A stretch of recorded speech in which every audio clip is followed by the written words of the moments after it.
Dengue প্রতিরোধে নেত্রকোনার জনসচেতনতা বৃদ্ধির লক্ষ্যে র্যালি ও পরিষ্কার পরিচ্ছন্নতা কার্যক্রম অনুষ্ঠিত হয়েছে।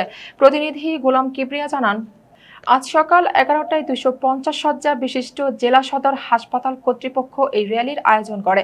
র্যালিতে জেলা প্রশাসক খন্দকার মুশফিকুর রহমান, অতিরিক্ত জেলা প্রশাসক মুখময় সরকার, স্থানীয় সরকার বিভাগের উপপরিচালক আরিফুল ইসলাম সর্দার, হাসপাতাল তত্ত্বাবধায়ক মোহাম্মদ একরামুল হাসান, আবাসিক মেডিকেল অফিসার মাজহারুল ইসলাম সহ হাসপাতাল ও সিভিল সার্জন অফিসের কর্মকর্তা কর্মচারীরা অংশগ্রহণ করেন।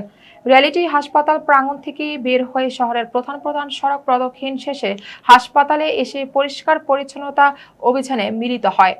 এ সময় হাসপাতালের বিভিন্ন ময়লা স্থান পরিষ্কার পরিচ্ছন্নতা কার্যক্রম তদারকি করেন হাসপাতাল তত্ত্বাবধায়ক মোহাম্মদ একরামুল হাসান ও আবাসিক মেডিকেল অফিসার মাজহারুল ইসলাম।